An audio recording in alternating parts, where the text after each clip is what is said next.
आप भी सुनेंगे तो शायद आप हंसेंगे या मुस्कुराएंगे या क्या करेंगे, लेकिन बात है आजकल चल पड़ी है। और कुछ नाहंजार किस्म के लोग हमेशा फितरे के दर पे रहते हैं, हमेशा उम्मत में तफरीक पैदा करना, दीन के नाम पे तफरीक पैदा करना।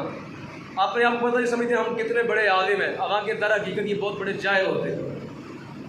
कुरान हकीम ने बयान किया, ये जो कुरान ने यहाँ पे कहा जानवर ज़िबा करो, उन जानवरों की तफसील कुरान ने 8वें पारे में बयान कर दी।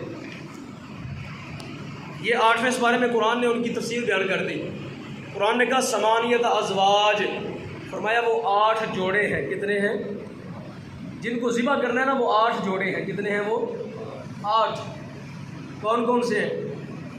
मिनद्दानिस्नैन, फरमाया एक भेड़ और उसका दुम्बा, भेड़ और उसका, इसको बतौर कुर्बानी ज़िबा करो। वामिनल माज़िस्नैन, फरमाया एक बकरा और बकरी, बकरा और एक जोड़ा, ये 2 जोड़े हो गए।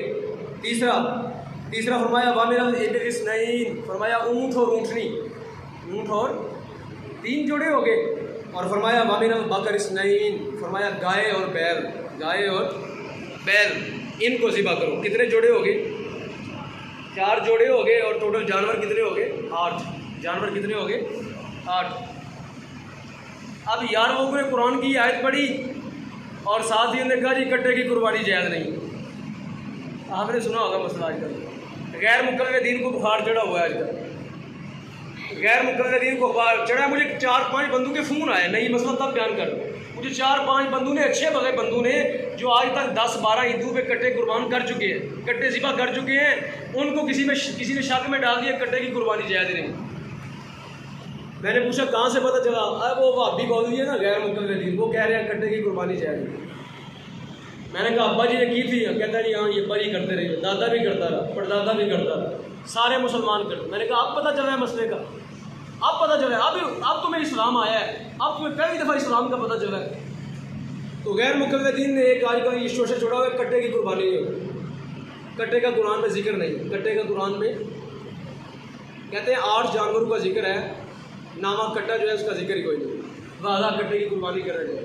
मैंने पूछा खा लेते हैं उसको, है हलाल के नहीं, ये बता दो, ये बता दो कट्टा है हलाल के नहीं। कहता नहीं है हलाल, दूध पी लेते हैं उसका, मक्खन भी खाते हैं, लस्सी भी पी लेते हैं, गोश्त भी खाने हैं, खुश होकर खाने हैं, पर कट्टे का गोश्त रह गया है।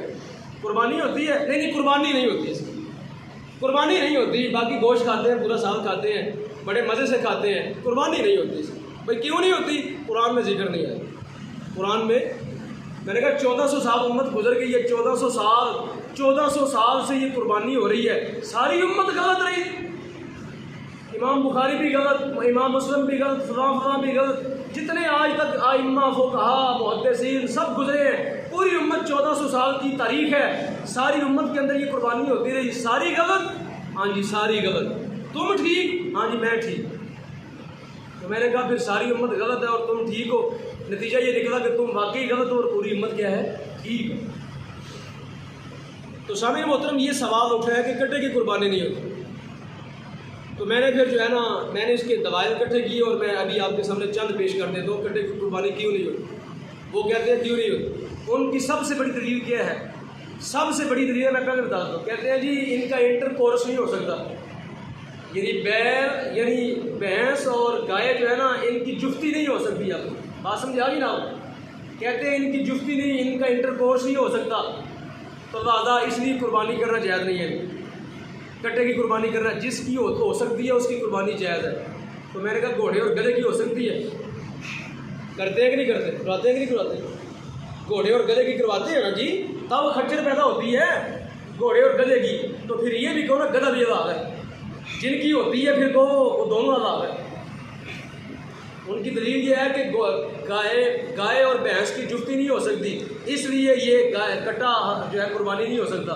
तो मैंने कहा घोड़े और गधे की हो सकती है? हाँ जी हो सकती है। तो मैंने कहा फिर कौन गधा भी अलाव है, इसकी कुर्बानी भी होनी चाहिए। ये उनको वैसे उनको बता रहा हूँ, उनको समझाने के लिए कह रहा हूँ। अच्छा अब सुने आप जी, ये कुर्बानी इसकी करना जायज़ है कि नहीं जायज़? जितने भी पूरी उम्मत के मुफस्सिरीन गुजरे हैं, कुरान की आयत की तफसीर की है, ये सारी तफसीरें पढ़ी हुई हैं, इन सब को उठा के देख ले, इसके अंदर कोई 1000 साल पुरानी तफसीर है, कोई 1200 साल पुरानी तफसीर है, 180 हिजरी के कई आइम्मा हैं, 180 हिजरी के ताबईन हैं। खुद इमाम साहब की पैदाइश आपको पता है कब है? 80 हिजरी को। और इमाम साहब की जो वफ़ात है वो कब है? 150 हिजरी को।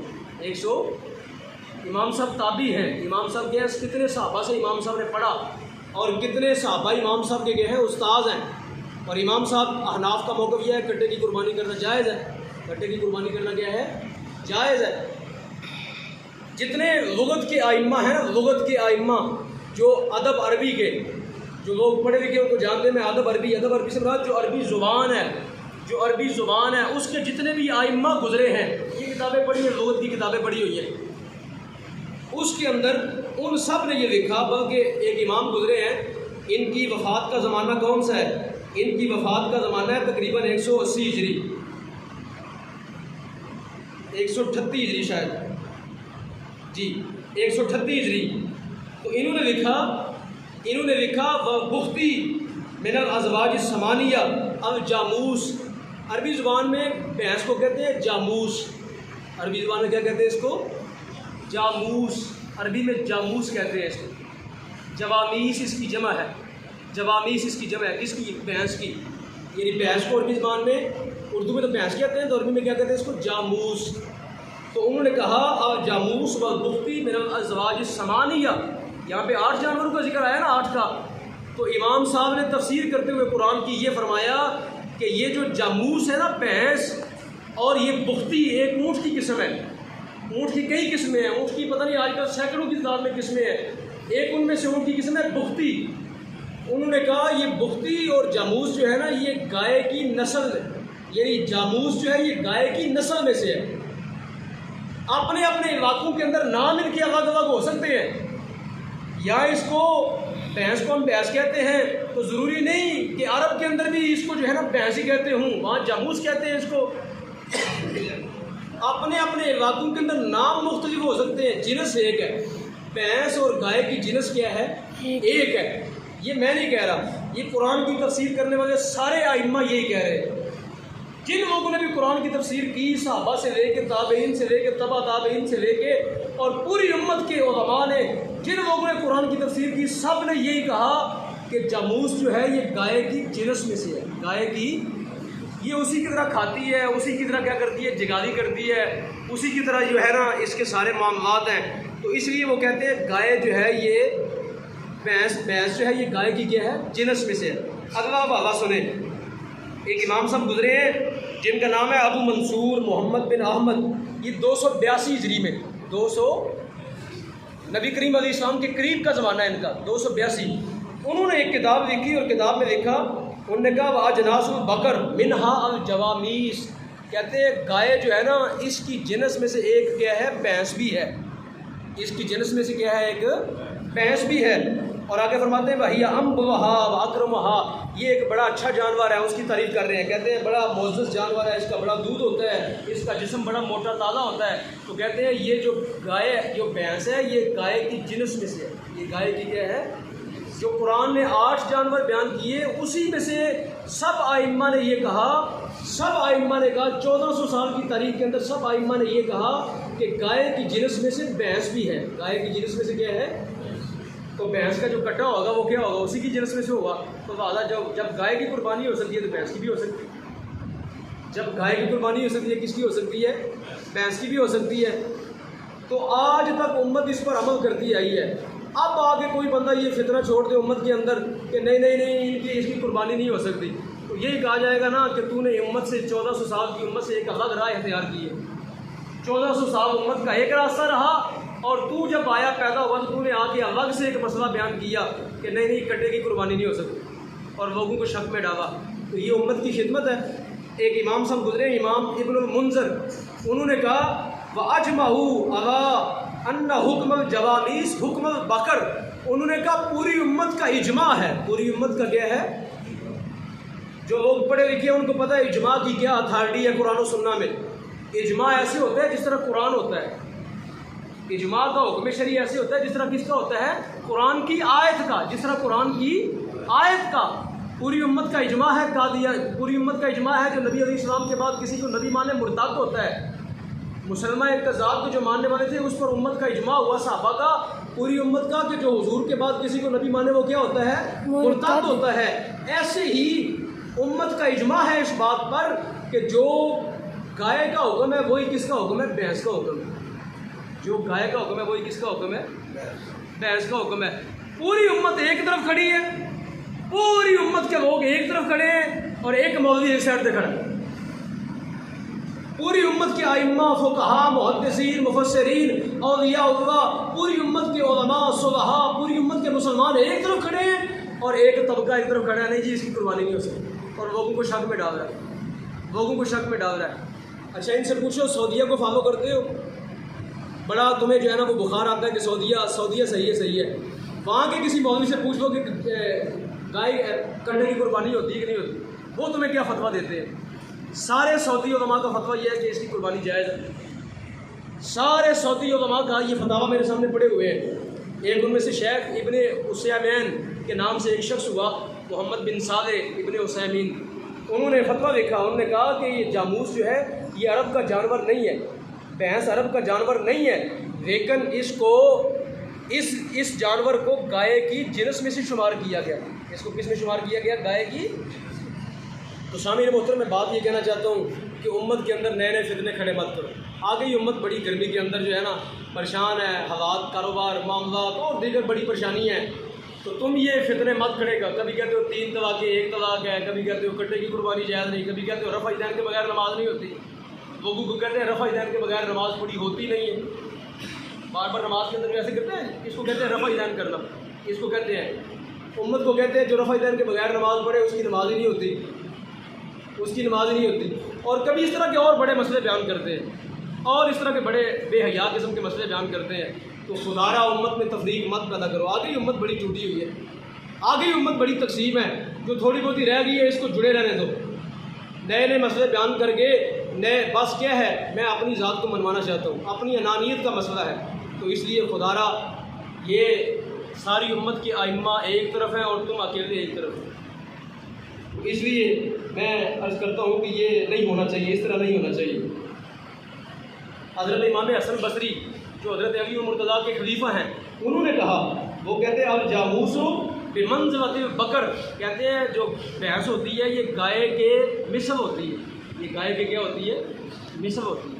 तो इसलिए मैं आपकी खिदमत में अर्ज़ करता हूँ कि ये नए नए जो मसाइल आते हैं इनके अंदर जो है ना पड़ा करें, शक में ना पड़ा करें।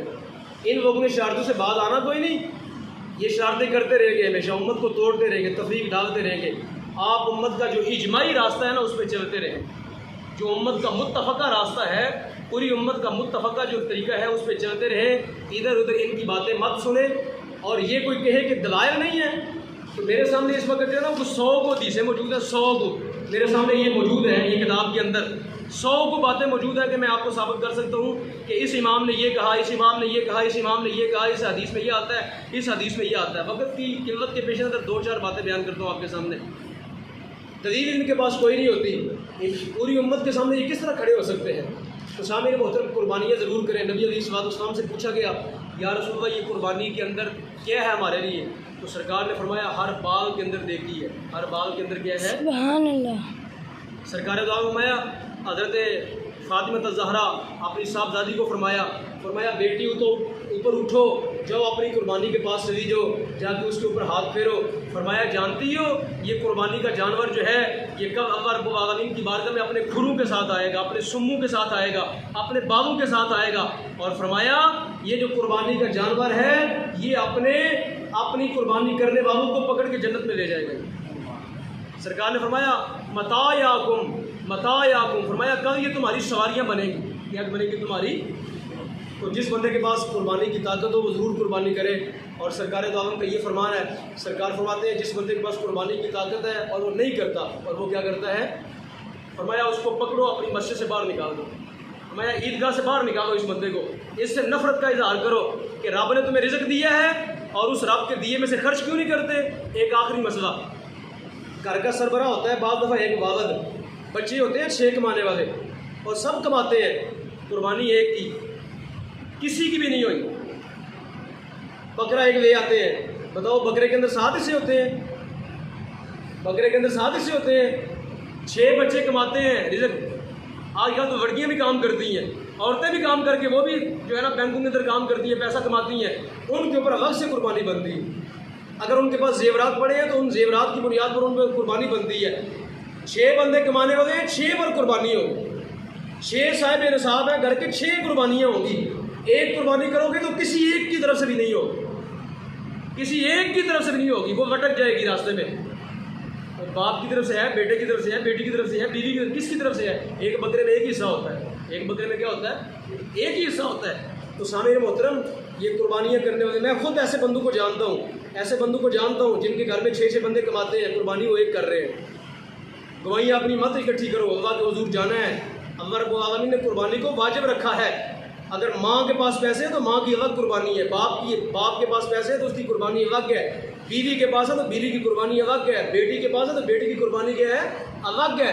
हर एक जो जो पैसे कमाता है उसकी कुर्बानी क्या है? अलग से है। सारे घर की तरफ से एक कुर्बानी नहीं हो सकती। अल्लाह रब्बुल आलमीन हमें अमल करने की तौफीक दे।